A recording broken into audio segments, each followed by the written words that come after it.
우리 또 복습하고 넘어가야 되잖아요. 제가 어제 어느 집사님 댁에 신방을 갔는데요. 그 집사님의 자녀가 갑자기 저를 보자마자 대뜸 목사님 안녕하세요 이게 아니라 피구리 이파리 저를 갑자기 대뜸 저한테 피구리 이파리 악독하면서 자신은 그걸 다 외웠다라고 보여주고 있는 것 같아요. 우리가 다시 한번 모세의 열재앙을 우리가 한번 그 열재앙 순서를 한번 암기하고 이참에 우리가 암기하고 넘어갔으면 좋겠어요. 자, 피구리 이파리 함께 할게요. 시작. 피구리 이파리 악독 우매 흑장미. 이게 우매가 중요합니다. 저희 와이프는 우매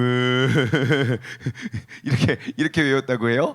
근데 저는 흑장미파를 아는 사람들은 우매 흑장미 이렇게 외워야 돼요. 자, 다시 한번 시작. 피구리 이파리 악독 우매 흑장미. 네, 피재앙, 개구리재앙, 이재앙, 그다음 파리재앙, 그다음에 악질재앙, 그다음 독종재앙, 그다음에 우박재앙, 메뚜기재앙, 그다음에 흑암재앙, 그다음에 장자의 죽음. 네, 이렇게 해서 우리 모세의 열재앙에 대해서 우리가 함께 나눠보고 있습니다. 우리 지금 영상으로 예배드리시는 많은 분들도 모세의 열재앙 외우기 어렵잖아요. 이렇게 외우시면 아주 쉽습니다. 자, 오늘은 이제 9번째 흑암재앙에 이르렀습니다. 우리가 출애굽기를 통해서 알 수 있는 건 제가 이제 출애굽기의 첫 시간 때 이 내용에 대해서 잠깐 살펴보았는데요. 우리가 출애굽기를 통해서 우리가 발견할 수 있는 사실은 예수 그리스도의 모습과 그 예수 그리스도의 모형과 같은 그러한 사실들이 굉장히 많이 감추어져 있다는 것을 우리는 알 수 있어요. 그래서 출애굽기의 내용, 그러니까 그 민족들을 하나님의 계획대로 그들을 이끌어서 그들을 구원해내는, 구출해내는 그 하나님의 계획이 이 땅의 모든 죄인을 구속하여 내고 또 하늘나라로 이끌어낼 그 하나님의 계획이 예수님을 통하여 또 모세를 통하여 이루어진다는 것을 우리는 알 수 있습니다. 그래서 출애굽기는 예수님의 사역과 굉장히 밀접한 연관이 있어요. 몇 가지 비슷한 부분을 나눠드리면 홍해 사건이 바로 예수님의 구속, 그러니까 하나님을 믿고 하나님을 알고 하나님의 말씀대로 살아가는 사람들을 구원해내는 그 구원의 사건이 예수 그리스도로 말미암아 우리가 구원에 이르를 수 있는 그 구속 사역과 굉장히 비슷하죠. 예, 그래서 예수님의 구원 구속 사역의 그림자의 모습임을 알 수 있고요. 그리고 모세 형이 직업이 뭐죠? 네, 직책이 뭐죠? 직책 대제사장이잖아요. 그래서 예수님께서는 우리의 진정한 대제사장이 되시는 것, 그 예수 그리스도의 그림자의 모습이고요. 그리고 출애굽한 다음에 만나와 메추라기를 내려주시잖아요. 예수님이 요한복음에 보면요, 나는 생명의 떡이다라고 생명의 떡 되시는 예수님의 모습의 그림자고요. 그리고 십자가 사건, 그 십자가 사건이 언제 일어났습니까? 6월절입니다. 그래서 이제 내일 본문이 6월절 사건에 이제 시작이 되는데 그래서 그 예수 그리스도의 십자가의 모습이 바로 이 6월절에서부터 시작된다는 것과, 그리고 예수님께서 친히 그 세례 요한, 침례 요한이 예수님을 보자마자 뭐라고 합니까? 이는 어린 양이로다. 그래요. 6월절 어린 양이로다. 그래서 예수님이 친히 그 6월절에 참 제물이 되셨고요. 그래서 굉장히 비슷한 부분들이 많습니다. 그러면 제가 왜 이 이야기를 장황하게 설명하냐면요, 이 질문을 던졌어요. 왜 어두움은 3일 동안 머물러 있었을까? 어둠이 뭐 이틀도 있을 수 있고 4일도 있을 수 있고 열흘도 있을 수 있고 한 달도 있을 수 있잖아요. 근데 그 어둠은 3일 동안 머물렀어요. 그리고 3일 동안 머무른 그 어둠 속에 또 어떠한 일들이 어떠한 특징이 있습니까? 23절 말씀 보면요, 그동안은 사람들이 서로를 알아볼 수 없고 자기 처소에 일어나는 자가 없는데 온 이스라엘 자손들이 거주하는 곳에는 빛이 있었더라. 어둠이 3일 동안 머물러 있었는데 빛이 있었어요. 어느 곳에는. 이거 딱 그 3일 동안 어둠과 빛 하면 또 떠오르는 그림이 있지 않습니까? 여러분 뭐가 생각나십니까? 예? 무덤이죠. 예수 그리스도의 무덤 사건. 그래서 이게 이게 죽었다 살아났다 이런 건 아니지만 그냥 출애굽기와 그리고 그 복음서와의 연관된 그런 수많은 연결고리가 있다면, 지금 그 이 흑암이 상징하는 그 흑암의 3일 그리고 그 흑암 속에서 빛의 역할이 과연 예수 그리스도의 그 무덤의 사건의 모습의 그림자가 아닐까 생각해 봅니다. 여러분, 예수님께서 무덤에서 3일은 어떠한 사건입니까? 예수님을 알지 못하는 사람들에게 있어서는 내가 어디로 나아가야 할지 알 수 없는, 발견할 수 없는 그러한 정말 갈 길을 알지 못하는 암흑과 같은 일입니다.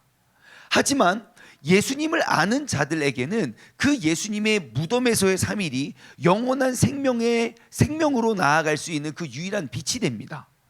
예수님께서 온전한 죽음에서 부활하지 않으셨다면 우리는 절대로 그 영원한 하늘나라에 이를 수 없습니다. 예수님께서 그냥 그러한 설도 많아요. 잠깐 기절하셨다가 일어난 거다. 어떻게 사람이 죽었다가 살아나냐. 그래서 예수님께서는 사흘 만에, 그러니까 3일째 부활하시거든요. 그러니까 그 죽음의 기간은 영원한 생명을 준비할 수 있는 준비 기간이고, 그 죽음을 이겨낸 그 부활의 사건을 통해서 우리는 그 어둠 가운데 한 줄기의 빛을 바라볼 수 있게 되거든요. 그래서 이 어둠은 주님을 알지 못하는 자들에게는 서로를 알아볼 수 없는 그런 절망과 그런 탄식과 그런 나의 갈 길, 내가 해야 할 일 아무것도 하지 못하게 하는 그러한 상황이지만, 우리가 예수 그리스도를 아는 사람은 이 어둠 속에서도 우리는 영원한 생명의 빛을 바라볼 수 있고 생명의 희망을 얻을 수 있게 되는 그러한 통로가 된다는 것입니다. 그래서 여러분, 내 인생에 흑암을 발견하는 건, 여러분 내 인생의 그 어두운 상황, 내 인생의 절망 가운데 여러분 우리가 집중해야 될 것은 무엇입니까? 바로 예수 그리스도를 바라보는 것입니다. 우리가 인생을 살다 보면 그 어둠과 같은 상황이 얼마나 많습니까? 내가 열심히 투자한 것들이 하루아침에 무너지게 된 것도 있고, 내가 계획하지 못했던 그런 어둠이 나에게 닥치게 될 수도 있고, 수많은 어둠들이 우리의 인생에 딱 직면하게 될 때, 여러분 그때 꼭 기억하셔야 될 건, 그 어둠을 비출 수 있는 유일한 빛은 오직 하나님 그리고 예수 그리스도에게밖에 나오지 않는다는 거예요. 근데 우리가 막상 어둠이 탕 닥치게 되면요, 가장 먼저 이대로 돼요. 그 동안에는 흑암이 딱 온 땅에 임하니까요, 사람들이 서로 볼 수 없으며 자기 처소에서 일어나는 자가 없대요. 그러니까 내가 무엇을 어떻게 해야 될지 서로를 알아보지 못하고 우리가 아무것도 할 수 없는 그러한 상황이 돼요. 내 인생의 그런 어두운 상황 가운데 여러분 꼭 우리가 예수님을 바라보아 우리가 엎드림으로 우리가 그 주님의 귀한 빛을 바라보며 나아가기를 소망합니다. 그런데요, 제가 요즘에 계속 이제 출애굽기를 나누면서 제가 계속 이러한 도전을 던져요. 우리가 지금까지 제가 전했던 메시지는 항상 거기에서 멈췄어요. 우리가 그 어둠 속에서 주님을 바라봅시다. 우리가 빛 대신 주님을 바라봅시다. 아멘 했지만 여러분, 이제는 우리가 여기서 멈추어 서면 절대 안 됩니다. 어디까지 나아가야 되느냐? 이제는 우리가 어둠 속에 있는 사람들의 빛의 역할을 감당해야 돼요. 우리야 예수님이 누군지를 아니까 어둠 속에서 예수님 바라봅시다. 아멘 하지만 주님을 알지 못해 그 빛이 무엇인지조차 알지 못하는 사람들에겐 우리가 나아가야죠. 여러분, 하나님께서 왜 이 새벽에 우리를 깨워서 이 자리에 부르신 줄 아십니까? 우리가 이 세상 가운데 빛을 알지 못하고 빛 가운데 나올 수 없는 그런 어두운 상황 속에 처해 있는 사람들에게 우리가 나아가야 돼요. 내 주변에 바로가 얼마나 많겠습니까? 바로와 같이 마음이 강팍하여지고 어둠 속에서 헤매고 있지만 말도 듣지 않는 사람, 그런 사람들에게 나아가 하나님의 빛 되신 예수 그리스도의 그런 진리의 말씀을 우리가 선포하고 보여줘야지요. 여러분, 빛이 되시기 바랍니다. 우리 옆 사람에게 인사하세요. 빛이 됩시다. 한 번 더 인사할까요? 당신이 바로 빛입니다. 자, 마태복음 5장 14절부터 16절 말씀을 볼게요. 이와 굉장히 비슷한 내용이 여기 나와요. 자, 보세요. 너희는 세상의 빛이래요. 우리가 세상의 빛이래요. 즉 세상을 비추는 빛이 누구예요? 너희예요. 그 예수 그리스도께서 팔복으로 가르쳐 주시는 그 말씀, 팔복 뒤에 따라오는 내용인데요. 너희는 세상의 빛이래요. 산 위에 있는 동네가 숨겨지지 못할 것이고, 그러니까 그 빛은 숨겨질 수가 없고, 사람들이 등불을 켜서 말 아래 두는 것이 아니라 등경 위에 두나니 이러므로 집안 모든 사람에게 빛인데요. 자, 우리가 세상의 빛이래요. 그리고 우리의 빛은 감추어 줄 수 없고 감추어 두지 않고 집안 모든 사람들이 모든 사람에게 비치는 빛이래요. 16절. 이같이 너희의 빛이 사람들 앞에 비치게 하여 그들로 너희의 그 빛이 무엇입니까? 착한 행실을 보고 하늘에 계신 너희 아버지께 영광을 돌리게 하래요. 자, 그러면 우리가 주님을 알지 못하는 이 세상의 빛을 비추어내는 사람이라면 우리가 비추어야 할 빛이 무엇입니까? 우리의 착한 행실이요. 여러분, 내가 오늘 이 하루 가운데 내가 비추어낼 그런 착한 행실은 무엇입니까? 내가 나의 어떠한 행실로 빛을 비추어 내시겠습니까? 여러분, 이 시간 다짐했으면 좋겠어요. 내가 이러한 상황 속에서도 나는 빛의 역할을 감당하기를 원합니다. 예, 내가 이러한 상황 속에서도 우리가 어제 사랑에 관하여 우리가 성경 공부를 함께 나누었는데 사랑은 무엇입니까? 사랑은 오래 참는 거예요. 첫 번째, 우리가 사랑은 고린도전서 13장에 기록되어 있는 많은 특징 중에 우리가 8가지 무엇 하지 아니하며의 8가지의 사명이 있고, 그리고 무엇 해라라는 긍정적인 적극적인 7가지의 그런 사랑에 대한 정의를 내리고 있을 때 우리가 해야 할 것, 첫 번째, 사랑은 오래 참는 거래요. 근데 그 오래 참음의 의미가요, 좀 참고 또 참고 그렇게 오래 참는 게 아니에요. 아주 적극적인 자세로 내가 무조건 참겠다고 다짐하고 나아가는 거예요. 내가 무조건 참겠다는 다짐으로 내가 참겠사오니 이제 거기서부터 출발하는 게 오래 참음의 자세인 거예요. 그래서 여러분, 내가 빛의 자녀로서 하나님, 내가 어떠한 상황 속에서도 나의 그 빛된 착한 행실을 통하여 많은 사람들에게 그 빛을 비추어낼 수 있는, 그 어둠 속에 있는 거한 사람들에게 빛이 될 수 있는 그러한 사람들이 오늘 이 새벽을 깨우는 우리 모두가 되기를 주님의 이름으로 간절히 소망합니다. 자, 9번째 재앙은 흑암의 재앙이에요. 그럼 이런 생각 안 해봤습니까? 여러분, 흑암이 재앙입니까? 흑암이 왜 재앙입니까? 비추면 되잖아요. 불 켜면 되잖아요. 깜깜한 어둠이면 불 켜면 되잖아요. 흑암이 왜 재앙입니까? 그러고 보니까 진짜 재앙 아니고, 여러분, 흑암의 피해가 뭡니까? 그전에는 수많은 것들이 있었어요. 몸이 아파거나 아니면 사람들이 죽거나 짐승이 죽거나 우박이 떨어지거나 막 불이 나거나 막 피가 막 변하거나 막 물을 못 마시거나 그런 것들이 참 많았거든요. 근데 왜 흑암이 재앙입니까? 어떠한 피해를 입었죠? 사람을 못 알아봤어요. 때로는 좋을 수도 있어요. 혼자 있는 게 좋을 수도 있어요. 일을 못 해요. 이거 푹 쉬면 좋잖아요. 저도 코로나 예전에 격리해 보니까 참 좋더라고요. 좋더라고요. 이거 고마워. 막 이러면서 잠도 많이 자고 아주 좋은 것 같아요. 그 흑암이 왜 재앙일까? 여러분, 사실 이 흑암 재앙은요, 기존에 있던 8개의 재앙보다 제일 무서운 게 흑암입니다. 왠지 아십니까? 곧 있어 죽음을 준비하기 때문이에요. 여러분, 흑암 뒤에는 장자의 죽음이 따라와요. 흑암에서 깨달으면요, 그 죽음을 준비할 수 있는데, 그 흑암, 특별한 어려움이 없는 그것을 내가 어둠 속에서 헤매일 때 장자의 죽음이 준비되고 있다는 거예요. 여러분, 우리의 인생도 마찬가지 아니겠습니까?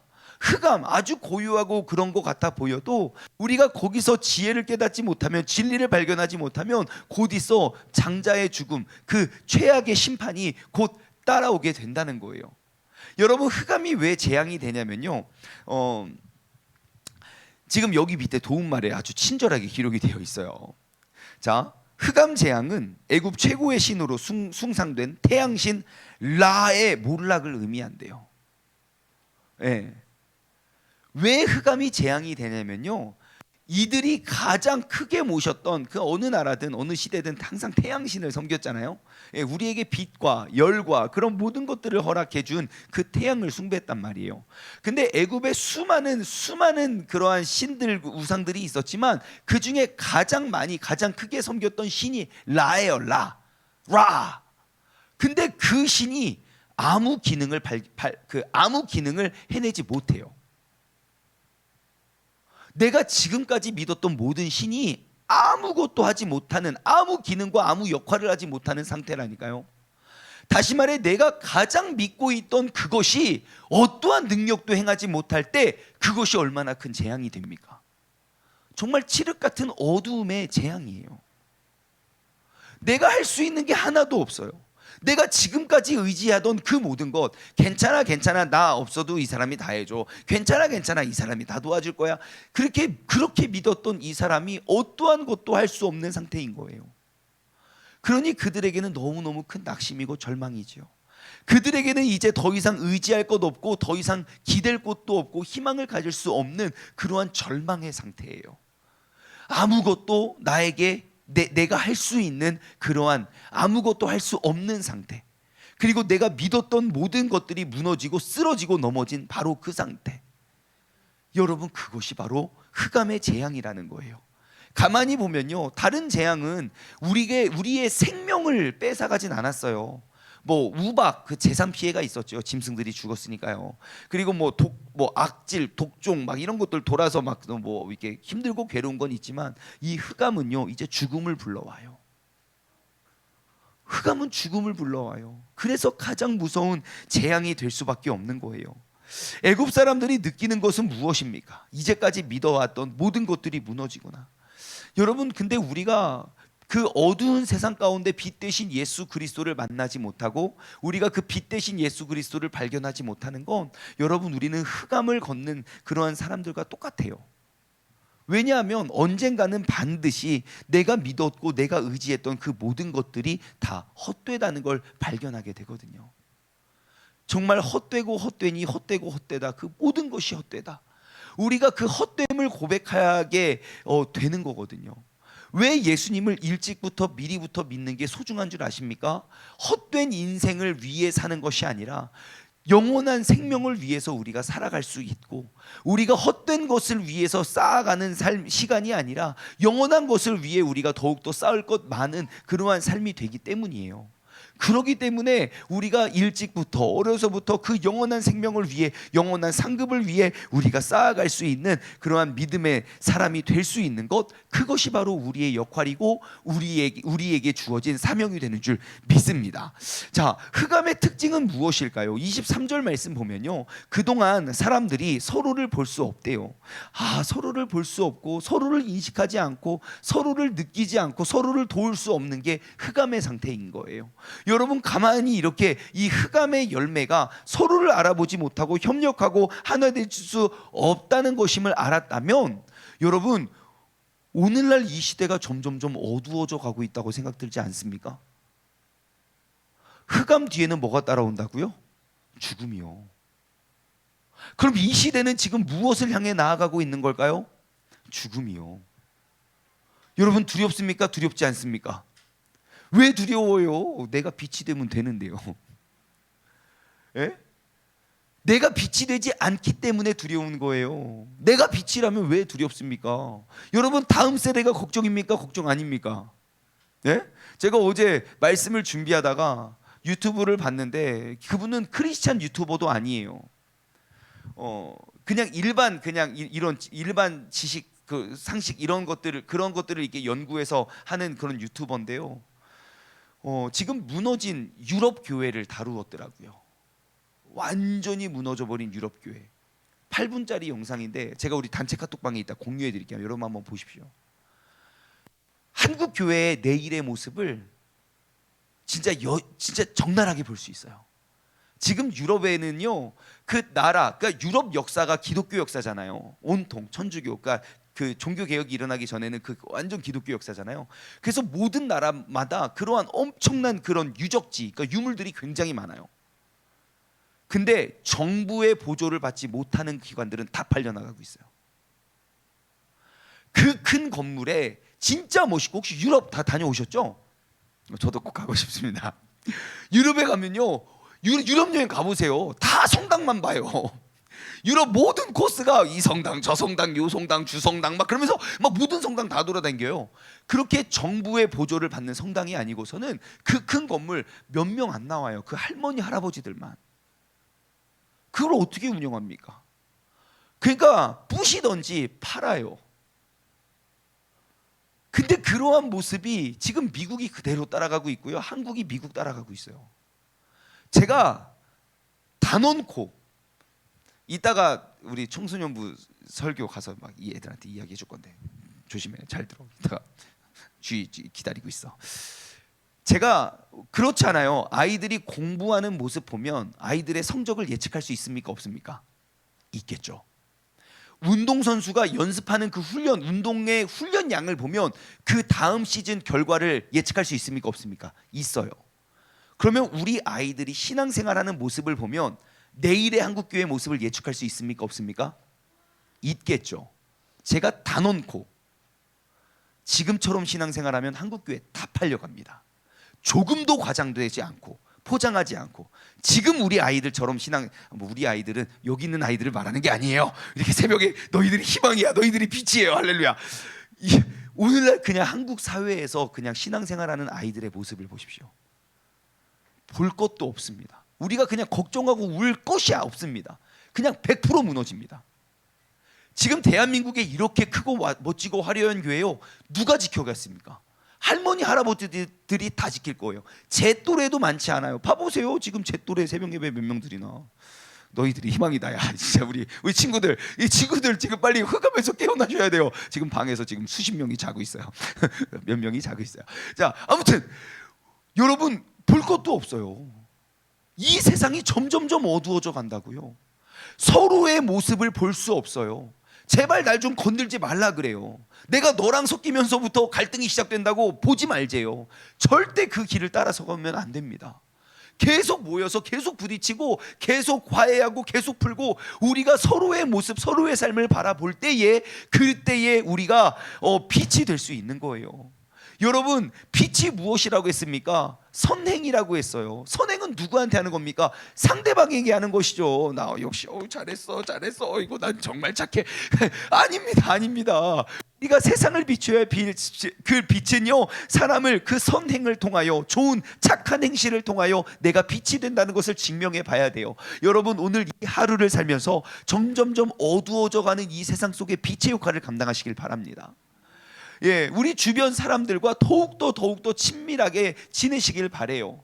이제 어둠을 향해 가는 그 사람, 그 상황을 이제는 보고만 있지 마십시오. 나만 아니면 돼. 내가 아니니까 괜찮아. 절대 그렇지 않습니다. 이 새벽에 깨어 있는 우리의 사명은 그 어두워져 가는 세상 속에서 우리가 빛의 역할을 감당하는 것입니다. 여러분들이 빛입니다. 이 흑암 가운데 온 이스라엘 자손이 거주하는 곳에는 빛이 있었더라. 우리 세종중문교회 성도들이 있는 그곳에는 빛이 있었더라. 여러분, 우리 이 새벽에 깨어 있는 지금 이 현장과 그리고 영상에 함께 예배드리시는 분들이 우리가 빛의 역할을 감당한다면 여러분, 도시가 빛납니다. 조금도 과장하지 않고요. 우리들이 빛이 된다면 우리가 무너졌던 그 하나님의 영광의 모습이 온전히 회복될 수 있습니다. 사람들이 잘못 알고 있는 하나님의 모습에 대해서, 하나님의 그런 거룩함과 그 하나님의 존귀하신 그 이름을 우리가 회복시킬 수가 있습니다. 제가 아까 그 영상을 보고 댓글이 쭉 달려서 댓글을 봤어요. 와, 진짜 좋은 영상입니다 하는데 그 밑에 머릿속에 탁 박혀있는 댓글이 있었어요. 원래 이전에는 교회가 세상을 걱정했는데 이제는 세상이 교회를 걱정하는구나. 진짜 무서운 말 아닙니까? 여러분, 교회가 사명을 잃어버렸어요. 진짜 세상을 걱정하고 세상을 위해 울고 세상을 위해 엎드려야 할 우리들이 이제는 세상을 걱정하지 않아요. 오히려 세상이 교회를 걱정해요. 그 유튜버도 기독교인인지 아닌지는 몰라도 일반 세상 사람들이 교회를 걱정하고 있어요. 당신들 이런 식으로라면 앞으로 이렇게 됩니다. 여러분, 이제 다시 우리가 세상을 바라보며 어둠을 향해 가는 그 세상을 향해 우리가 빛의 역할을 감당할 수 있는 우리 모두가 되기를 주님의 이름으로 간절히 소망합니다. 기도하겠습니다. 하나님 아버지, 감사합니다. 오늘 이 새벽에도 주님께서 우리를 깨워서 불러주신 이유는 우리가 내가 어둠 가운데, 어두운 상황 가운데 내가 주님 바라보면 되지 라는 것에서 멈추어 서는 것이 아니라 이제는 내가 예수 그리스도의 빛을 비추어 세상 가운데 나아갈 수 있는 그러한 사람이 되어야 하는 그러한 은혜의 자리까지 우리가 나아갈 수 있는 믿음의 사람 되게 하여 주시옵소서. 아버지 하나님, 오늘 이 아침에 내가 다시 한번 다짐합니다. 하나님, 내가 바로 빛이고 내가 바로 소망이고 점점점 어두워져 가고, 즉 점점점 사망을 향해 쫓아가는 이 세상 속에서 내가 그 유일한 빛의 역할과 그 소망을 감당할 수 있는 그러한 사람들 되게 하여 주시옵소서. 아직은 희망이 있습니다. 아직은 소망이 있습니다. 왜냐? 이 새벽에 우리가 깨어있기 때문입니다. 이제는 나만 깨어있는 것이 아니라 깨어있는 우리가 더욱더 많은 사람들을 깨워 함께 다시 한번 이 나라 이 민족을 이렇게 세울 수 있는 그러한 선한 운동의 빛의 역할에 감당할 수 있는 그런 빛이 되게 하여 주옵소서. 감사드리며 이 모든 말씀 살아계신 예수 그리스도의 이름으로 기도드리옵나이다. 아멘.